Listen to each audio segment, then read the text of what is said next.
Olá, tudo bem? Paz, tenho a palavra de Deus para compartilhar com você na reflexão de 3 de setembro, cuja leitura do dia, João capítulo 12 e livro de Salmos, do Salmo 120 ao 126.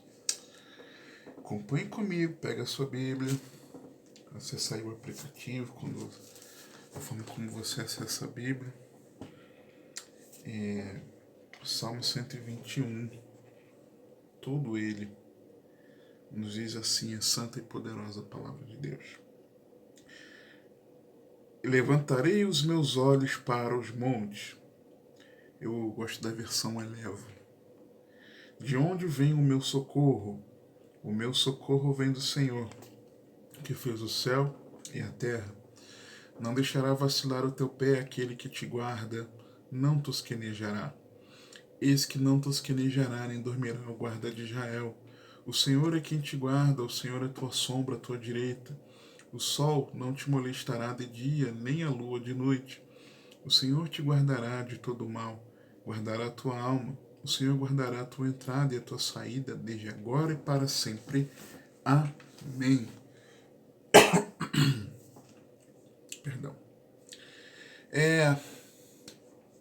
Em diferentes intensidades, tá? Todos nós enfrentamos provações e tentações que podem nos abalar. Não é incomum,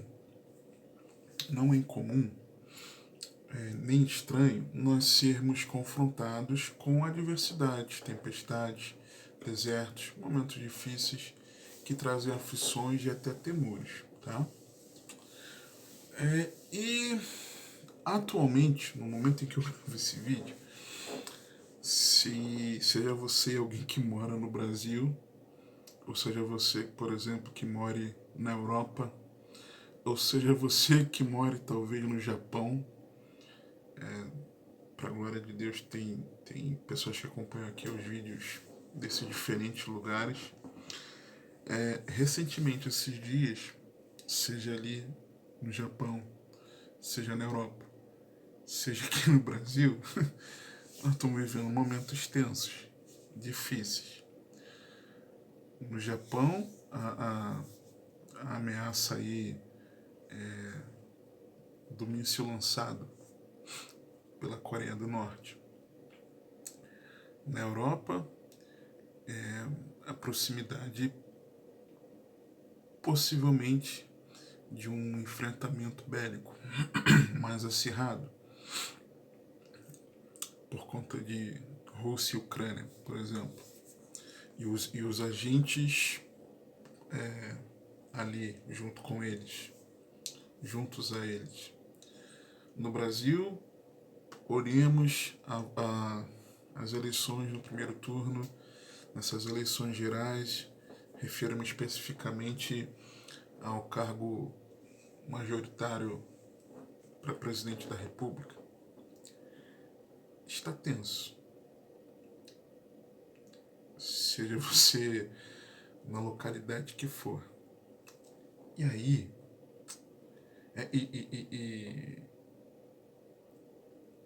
mas talvez há quem que pergunte: por que passamos por momentos difíceis? Por que passamos por tempestades? Por que passamos por provas? Por que passamos por tantas lutas? Por que passamos pelo deserto? Por que passamos por provações? As adversidades, elas têm o seu valor, sabe? É claro que eu poderia dar uma resposta aqui para você. Muitas coisas acontecem conosco por causa do nosso pecado. Nem sempre, tá? Muitas vezes sim, mas nem sempre. Muitas vezes não, ok? E as adversidades, elas são importantes. Eclesiastes 7, de 1 a 14. Melhor é a boa fama do que o melhor unguento, e o dia da morte do que o dia do nascimento de alguém. Melhor ir à casa onde há luto do que ir à casa onde há banquete, porque naquela está o fim de todos os homens, e os vivos o aplicam ao seu coração. Melhor é a mágoa do que o riso, porque com a tristeza do rosto se faz melhor o coração. O coração dos sábios está na casa do luto, mas o coração dos tolos na casa da alegria. Melhor é ouvir a repreensão do sábio do que ouvir alguém a canção do tolo. Porque qual o crepitar dos espinhos debaixo de uma panela tal é o riso do tolo? Também isto é vão, vaidade. Verdadeiramente que a opressão faria endoidecer até o sábio, o suborno corrompe o coração.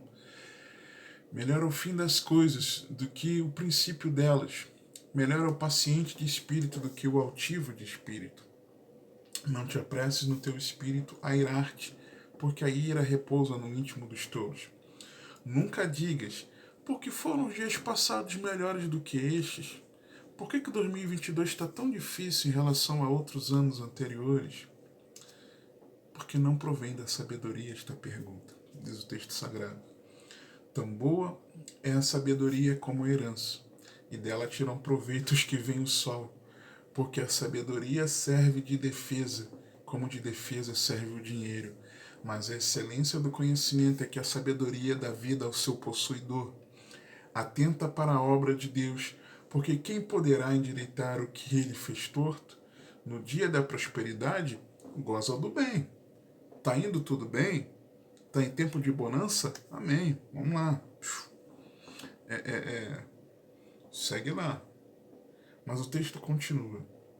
Mas no dia da adversidade, considera. Porque também Deus fez o dia da adversidade, em oposição àquele, o dia de gozar do bem, da prosperidade. Prosperidade aqui das coisas irem bem, sem as adversidades, tá? Para que o homem nada descubra do que há de vir depois dele. A Bíblia está nos ensinando que os dias difíceis são melhores para um forjar do nosso interior. A Bíblia está também nos dizendo que não devemos os dias passados, porque isso não é sábio. E a Bíblia, nesse texto, também está nos ensinando, em terceiro lugar, vejo aqui, é de que os dias das adversidades, Deus nos permite e nos leva a vivê-los para equilibrar com os dias bons, para que nós não sempre achemos que vai ser tudo bem, querendo no futuro vai correr tudo bem. Me lembro de Tiago, por exemplo, falando sobre o futuro, lembrei agora aqui, Tiago, carta de Tiago, capítulo 4, versículo 13. E agora vós que dizeis, hoje ou amanhã iremos a tal cidade, e lá passaremos um ano, e contrataremos e ganharemos. Ou seja, o dia da prosperidade gozando do bem.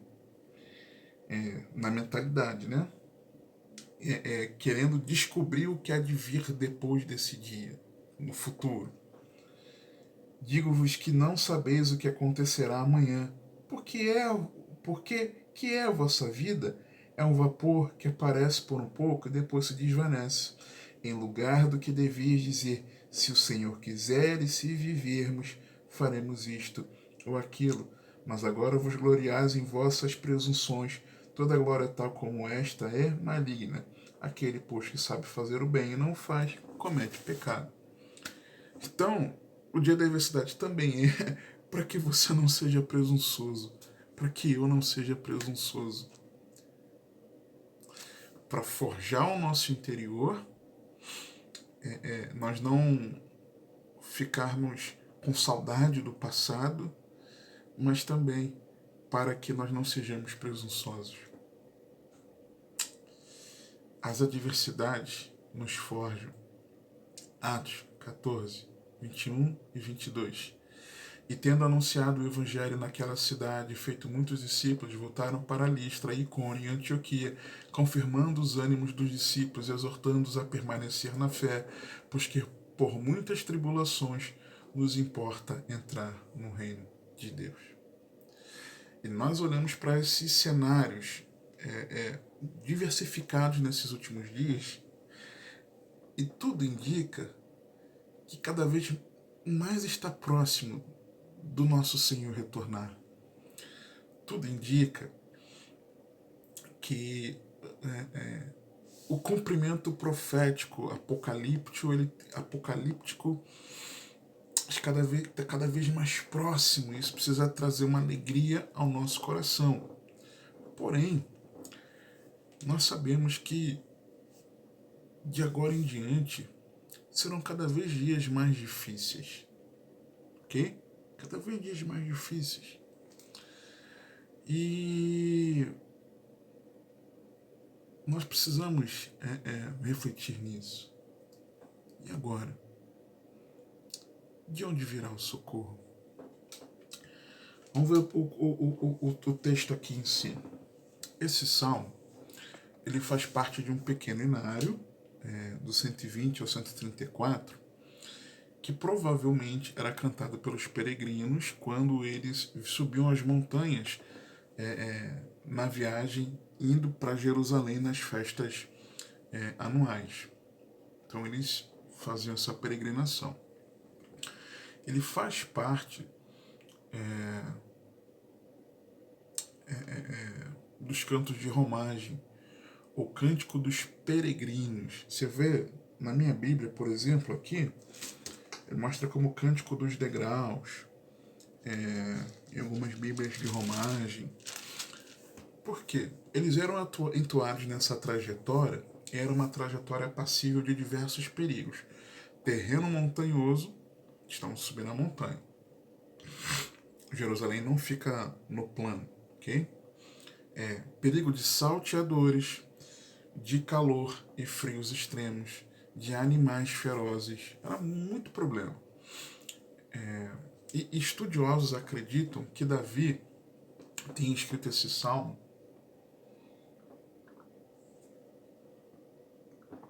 e digo Davi não porque os salmos foram escritos por Davi, não. Esse e vários outros foram, tá? Mas acredita que ele escreveu isso logo depois que soube da morte de Samuel, quando ele percebeu que o seu influente amigo havia partido. Ele então se volta ao Senhor como seu único auxílio. Nós vemos duas divisões especiais aqui no texto. Dos versículos 1 a 4, vemos um Deus que nos socorre em meio às adversidades. Dos versos 5 a 8, é um Deus que nos guarda das adversidades. Socorrer nas adversidades. Lembra de os nomes populares babilônicos, Sadraque, Mesaque e Abednego? Na fornalha, quarto homem da fornalha, os livrando lá. Lembra de Daniel na cova dos leões, por exemplo? Então Deus é poderoso para nos livrar nas adversidades. Mas Deus também é poderoso para nos guardar de passarmos por elas. Vai ser do jeito que Deus quiser. Senhor, me livra, me livra, me livra, me livra. E talvez Deus queira que nós passemos, sim, por aquelas questões, por N razões. E às vezes, Ele vai nos preservar, como nos preserva de muitas coisas difíceis. Deus tem nos guardado. Mas também, você que é servo de Deus, quantas vezes você não passou por momentos tão difíceis, e em meio a esses momentos difíceis, foram momentos que Deus mais te fortaleceu, que Deus mais te encheu da presença dEle, que você mais estava avivado, que você mais estava fortalecido, que cada vez que a sua fé era provada, Ele te dava a chance de você crescer um pouco mais e você romper em fé. Então Deus faz como Ele quiser. Aqui no texto nós vemos essa divisão, ok? E algumas verdades importantes. versículo a versículo, que eu quero compartilhar com você. Primeiro, é que o socorro, ele não vem dos montes. Quando ele diz, levantarei os meus olhos para os montes, de onde vem o meu socorro? Por que eu falo que o socorro não vem dos montes? Não é que ele olhava para o monte e do monte ele encontrava socorro, não é isso. Ele olhava para o monte, mas do monte não vinha o socorro. Ali, na região montanhosa da Judéia, com Sião, Moriá, era como símbolo no Antigo Testamento para o lugar da habitação de Deus, escolhida como local central do culto a Deus. Então, para o judeu, para o israelita, na viagem deles, eles estarem próximos do monte, tá? Estarem próximos do monte. Já ali subindo praticamente, já ali chegando, e ver os montes, para eles era a lembrança do local de culto, do local da prática religiosa deles, tá?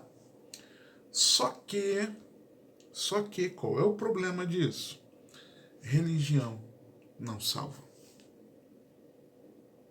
E muitos de nós nos enganamos achando que a nossa mera prática religiosa ela vai cumprir um papel na nossa vida que não deveria cumprir. É quando nós nos enganamos, e com carinho eu falo isso, tá? Talvez nós vivamos uma encenação de uma vida religiosa que nos dá uma falsa sensação de segurança. Ah, não, eu eu, eu, eu, eu, eu sei que o meu socorro vem da minha prática religiosa, do meu devocional. Eu sei que o meu socorro vem da minha meditação bíblica, do meu tempo de oração, vem do meu jejum.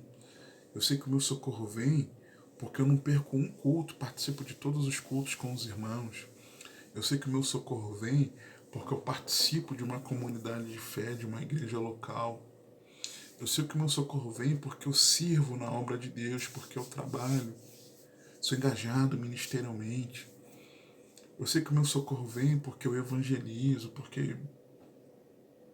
Não, não.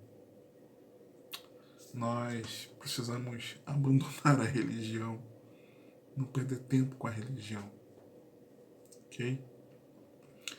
É interessante um texto aqui que eu separei, que falava como, não especificamente esse monte ali, mas existia uma cultura na mentalidade de Israel de usar muito dos montes para a sua prática religiosa. Jeremias 3, 21 a 23. Nos lugares altos se ouviu uma voz, pranto e súplicas dos filhos de Israel, porquanto perverteram seu caminho e se esqueceram do Senhor seu Deus. Voltai, ó filhos rebeldes, eu curarei as vossas rebeliões. Eis-nos aqui, vimos a ti, porque tu és o Senhor nosso Deus. Certamente em vão se confia nos outeiros e na multidão das montanhas. Deveras no Senhor nosso Deus está a salvação de Israel. Versículo 2, quando o texto nos diz: o meu socorro vem do Senhor que fez o céu e a terra. Eu quero trazer teu entendimento aqui, com a ajuda do Senhor. O Senhor trazendo comigo apenas como uma ferramenta, te mostrar que Deus, Ele se importa com você. Porque quando Ele diz que o socorro pessoal dele vem daquele que é o Criador, lembra das reflexões sobre Deus como Criador, né? O chamado ao Deus Criador e as riquezas do glorioso Criador mais recente. Então Deus é sublime na sua criação, Ele é o Criador. Jesus é o agente da criação. Mas, talvez você tenha se questionado já, será que eu sou importante para Deus? Será que um Deus tão grande assim está atento a um simples ser humano como eu? Eu já. Eu já. Tá? Só que o texto está falando aqui, Davi escreve, que o socorro ele vem pessoalmente para quem confia no Deus grandioso que está ao alcance. O Criador, guardador e mantenedor dos céus e da terra, ele deseja um relacionamento pessoal com cada um de nós. Isaías 57:15. Porque assim diz o alto e o sublime, que habita na eternidade, e cujo nome é santo. No alto e santo lugar habito, como também com o contrito e abatido de espírito, para vivificar o espírito dos abatidos e para vivificar o coração dos contritos. Terceira verdade, versículo 3. Não deixará vacilar o teu pé aquele que te guarda, não tosquenejará. É interessante pensar aqui no vacilar o pé. É raciocinar que o Senhor nos guarda da queda. É preciso sim estar de pé diante das volumosas lutas e das cativantes, inebriantes muitas vezes, fascinantes tentações que nos rodeiam, que nos cercam. Só que é preciso resistir, aguentarmos firmes, não porque nós temos força, mas porque Deus é poderoso para não deixar que você e eu tropecemos. Ok?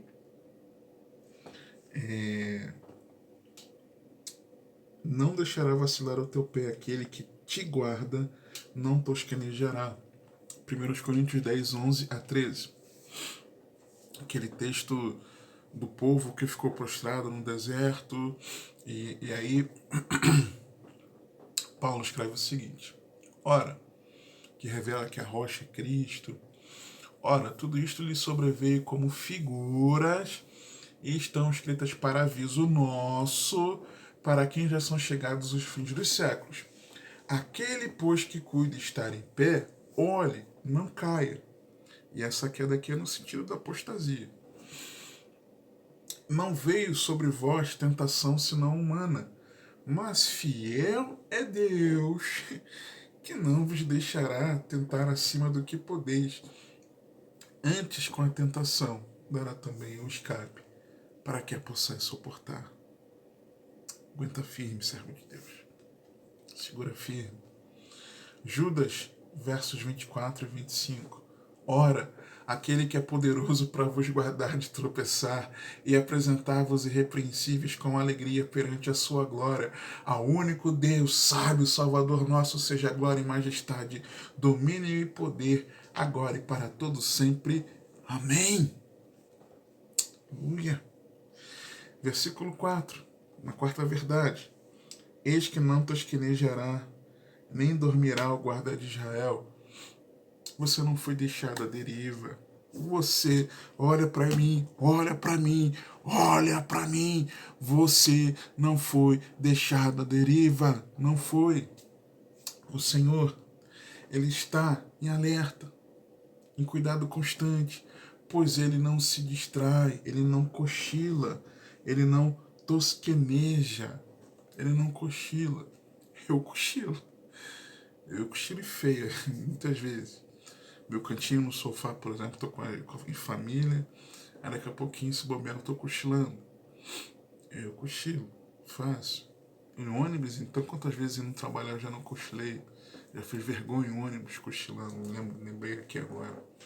Uma oportunidade, depois eu conto. Mas o Senhor não. Ele não se distrai. Ele não cochila. Só que o texto diz que ele não tosquenejará e nem dormirá. tosquenejará é o cochilar. E dormirá é quando apaga mesmo, né? Tá lá no sono doce, tranquilo e reparador. Deus, ele não se distrai porque ele não cochila. E aconteceu isso com Geraldo Augusto. Puxa, eu nem percebi. Não. E nem também ele ignora, porque ele não dorme. Ele não dorme. Então as coisas estão acontecendo, não é que Deus não saiba. Deus sabe. Ele está atento. E talvez você e eu nos enganemos pensando que Deus não sabe de tudo o que acontece conosco, mas Ele sabe. Deus está acompanhando tudo. Os olhos do Senhor estão atentos a tudo que acontece aqui na terra, com a minha, com a sua vida, com todos. Ele não nos deixou à deriva. Ele é o guarda de Israel. Ele é o guarda da igreja. Uma quinta verdade aqui, versículo 5. O Senhor é quem te guarda, o Senhor é a tua sombra, a tua direita. Eu vejo aqui que o Senhor, ele nos guarda num cuidado pessoal. Por quê? Quando o texto diz que ele é a sombra à direita, eu vejo que Deus está próximo e acessível. Por exemplo, pensa em algo importante aqui. Se nós somos ovelhas do rebanho de Cristo, nós precisamos compreender e descansarmos nessas verdades reveladas aqui nesse versículo, tá? Porque o texto está dizendo que ele nos guarda como a sombra direita. Presta atenção. Primeiro, para fazer sombra, você está vendo aqui a minha sombra aqui do meu lado esquerdo, tá certo? Por quê? Porque a luz, ela está vindo da minha direita, ok? E se eu colocar, você não vai ver aqui a minha mão, né? Mas se eu colocar aqui a minha mão no alto, ó, pronto, aqui você vê, ó. Se eu colocar a minha mão aqui no alto, na direção da luz, né? Minha mão está aqui no alto e eu estou aqui. A minha mão está acima da minha cabeça e está à minha direita, a minha mão. Onde a sombra está? A sombra está à minha esquerda, ok? Então, na verdade, a minha mão está na direita.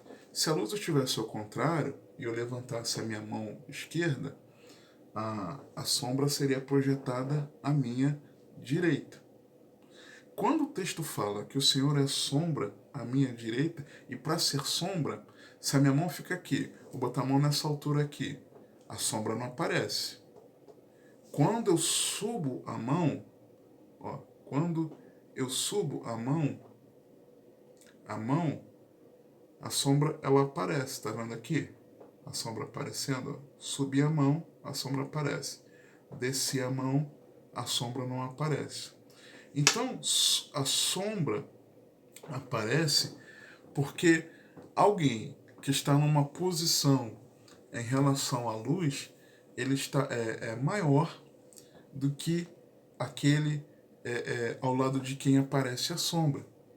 Então, quando eu vejo aqui que o Senhor é a sombra à minha direita, eu vejo como aquele que é maior do que você, que é maior do que eu, e está tão perto ao lado. A minha mão está aqui, não está mais alta. Se eu colocar a mão mais alta, ela está aparecendo. Mas se eu distanciar a minha mão, ela continua alta. Você vê que ela é pela direção do meu braço. Mas ela está distante de mim. A sombra está aparecendo? Não. O monte mais, quando você está andando na rua, o monte mais alto do planeta, ele faz sombra sobre você? Não. Ele é maior? É. Mas ele é maior, mas não está perto. Não tem como fazer sombra. Mas o maior, mais alto, próximo, ele faz a sombra. Ok? Distante não. Então, para o Senhor ser a nossa sombra, é sinal de que ele está próximo, tá? E ele é maior. Então, nós podemos descansar o coração de saber que o Senhor está pertinho da gente, a ponto de fazer sombra. E se ele está fazendo sombra, é porque ele é maior do que nós. Nós não temos força, mas ele tem. Nós não conseguimos nos guardar, mas ele sim. Nós não temos meios, capacidade para passarmos por aquela adversidade, mas o Deus que habita em nós, ele tem. Ele tem. E se a sombra é à direita, o texto diz: o Senhor é a tua sombra à tua direita. Aqui, é por causa da luz, você está vendo a sombra à esquerda. Mas invertendo o lado, para que a sombra apareça na minha direita, de que lado ele está? Na minha esquerda. Se ele está à minha esquerda, onde eu estou? Eu estou à direita dele. Espera aí. Eu estou à direita do Senhor. Mateus 25, 31 a 34. E quando o Filho do Homem vier em sua glória, e todos os santos anjos com ele, então se assentará no trono da sua glória, e todas as nações serão reunidas diante dele, e apartará uns dos outros, como o pastor aparta dos bodes as ovelhas, e porá as ovelhas à sua direita, mas os bodes à esquerda. Então dirá o rei aos que estiverem à sua direita: vinde, benditos de meu Pai, possuí por herança o reino que vos está preparado desde a fundação do mundo. Ficar à direita do Senhor é o lugar da ovelha. É o lugar da ovelha. O Senhor está no lado oposto à sombra, à nossa esquerda, e nós à sua direita. O Senhor porá as ovelhas à sua direita. E hoje nós já estamos à sua direita. Só que, além de enxergar, podemos enxergar isso aqui, essa linguagem da sombra direita é uma linguagem poética de Israel, uma linguagem figurada, que é para dizer que é tão perto, é tão perto, é tão perto, que chega a fazer sombra. Então nós podemos entender que o Senhor é a sombra à nossa direita, é de que Deus habita em nós. Por isso também ele faz sombra, ele está em nós, a ponto de, estando em nós, à nossa direita é projetada a sombra dele. Então nós podemos descansar de que o Senhor, ele cuida de nós, ele nos guarda num cuidado pessoal, de proximidade. Não é um Deus distante, mas alguém que está próximo. Uma outra verdade, no versículo 6, o sol não te molestará de dia, nem a lua de noite. E aí, de dia e de noite, eu vejo que não importa o momento, o Senhor nos protege, ainda que nos permita passar pelas questões, sim, mas no permanente cuidado. Ali havia o perigo da insolação com o calor, mas também de febres e friagens causadas pelas neblinas noturnas. Então Deus ali estava cuidando constantemente, de dia ou à noite. O Senhor está cuidando permanentemente de nós. Você acha que porque o ano de 2022 tem acontecido tantas coisas difíceis, como aconteceram em 2021, como provavelmente vai piorar em 2023, por causa disso, Deus deixou de cuidar da gente? Claro que não. É porque talvez você esteja passando um momento particular na sua vida, não advindo da questão geral da sociedade onde você mora, mas na sua vida particular, pessoal. É porque o Senhor deixou de cuidar de você? É claro que não. Ok? É um cuidado permanente. Uma sétima coisa aqui, versículo 7. O Senhor te guardará de todo mal, guardará a tua alma. Quando ele fala de todo mal, eu vejo que o Senhor nos guarda completamente. E quando ele diz te guarda, ele guarda você no sentido do ser pessoal, de quem você é de um cuidado interior da sua essência, de quem você é. Só que quando eu junto isso, e junto com o versículo 6 e o que ele diz de guardará a tua alma, na parte B do versículo 7, eu vejo um cuidado especial de Deus com seus filhos, não importando as circunstâncias, tá? E o alcance, guardando o corpo no versículo 6, guardando a alma na parte B do versículo 7 e guardando o interior, o espírito. E eu estou separando aqui em 3, tá? Mas aí isso é um papo para outro vídeo. Quando eu falo te guarda, guarda o seu íntimo, o seu interior. E vários textos na palavra nós vemos o Senhor nos guardando. Mateus 6,13, por exemplo, o Senhor nos orienta a orarmos assim: e não nos conduzas à tentação, mas livra-nos do mal, porque teu é o reino, o poder e a glória para sempre. Paulo, próximo a morrer, ele diz o seguinte, escrevendo para Timóteo, no capítulo 4, versículo 18, na segunda carta: e o Senhor me livrará de toda má obra e guardar-me-á para o seu reino celestial, a quem seja a glória para todo sempre. Amém. Mesmo sabendo que ia morrer, ele confiava nesse cuidado de Deus. E uma última verdade aqui, no versículo 8, o Senhor guardará a tua entrada e a tua saída, desde agora e para sempre. Quando eu vejo guardará a entrada e a saída, me leva a pensar, nos preserva em todas as ações, ou seja, naquilo que nós fazemos, no nosso cotidiano, ok?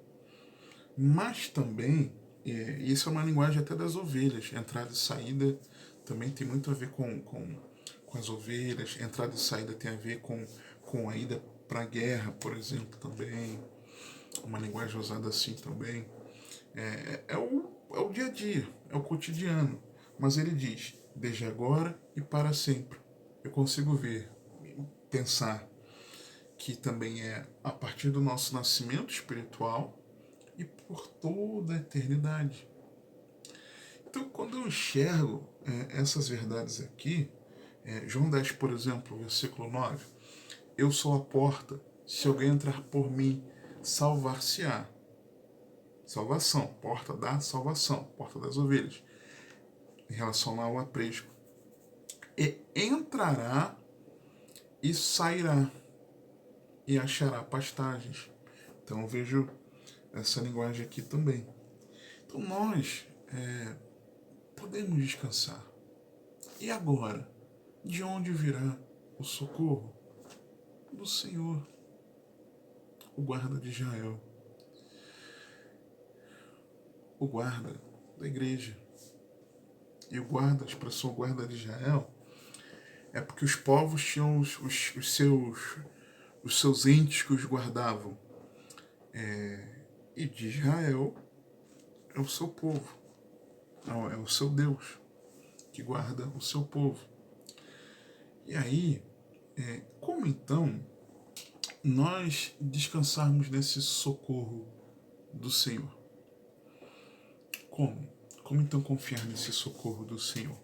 Em primeiro lugar, versículo 1, eu vou chamar de parte A, quando o texto diz: levantarei os meus olhos, ou elevo os meus olhos, é tirar o foco das adversidades. Me entenda bem, com carinho falo mais uma vez. Não é menosprezando aquilo que você esteja passando, que nós estejamos coletivamente passando, ou que você individualmente esteja passando, mas Nós precisamos, com carinho eu digo isso, parar de colocar o foco no cotidiano e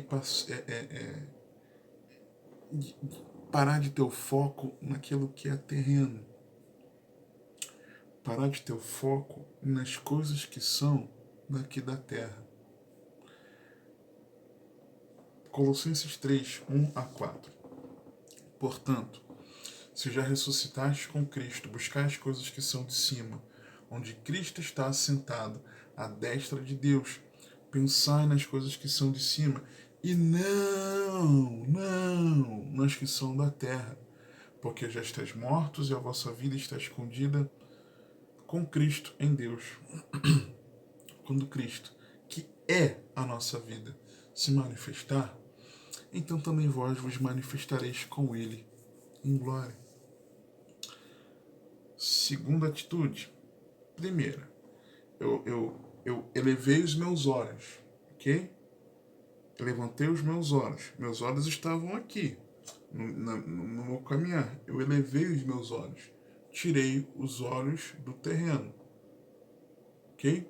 E o terreno, não só por ser da terra, mas do terreno onde eu estou andando.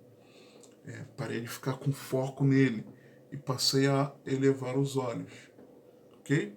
Parei de colocar o foco simplesmente no terreno. Não é desprezar, mas é tirar o foco, ok? Segunda verdade, como o texto continua ele dizendo, que levantou os olhos para os montes, de onde vem o socorro. Aí ele perguntando, para mim é uma pergunta, versículo 1. Já que eu levantei os olhos, eu vou olhar para quê? Para alguma coisa que está mais elevada, mas também vai me prender aqui? Não. É elevar os olhos, mas direcionando o olhar para onde esse socorro vem, ou de onde esse socorro vem. Como Colossenses 3, de 1-4, diz para olhar para cima, pensar de cima, que é onde Cristo está, à destra de Deus. Então eu vejo que nós precisamos, além de tirar o foco, não é ficar voando, mas é direcionar o olhar para Cristo, ok? Olhar para o celestial, para o sobrenatural, foco na eternidade. Hebreus 12, 1 e 2. Portanto, nós também, pois que estamos rodeados de uma tão grande nuvem de testemunhas, deixemos todo o embaraço e o pecado que tão de perto nos rodeia e corramos com paciência a carreira que nos está proposta, olhando para Jesus, autor e consumador da fé, o qual, pelo gozo que lhe estava proposto, suportou a cruz, desprezando a afronta, e assentou-se à destra do trono de Deus. Terceiro lugar, versículo 2. O meu socorro vem do Senhor, que fez o céu e a terra. Ou seja, desenvolver um relacionamento pessoal com Deus por meio de Cristo. Gálatas 2:20. Já estou crucificado com Cristo, e vivo não mais eu, mas Cristo vive em mim. E a vida que agora vivo na carne, vivo pela fé do Filho de Deus, o qual amou a todos, amou o mundo. Aqui, Paulo quis especificar, me amou, e se entregou a si mesmo pelos salvos. Não, ele se entregou a si mesmo por mim. Ele particularizou esse relacionamento com o Senhor. Tornou pessoal. Então, nós precisamos tirar o foco das adversidades, direcionar o olhar para Cristo e ter um relacionamento pessoal com Ele, porque é o Senhor que te guarda, é dele que vem o nosso socorro.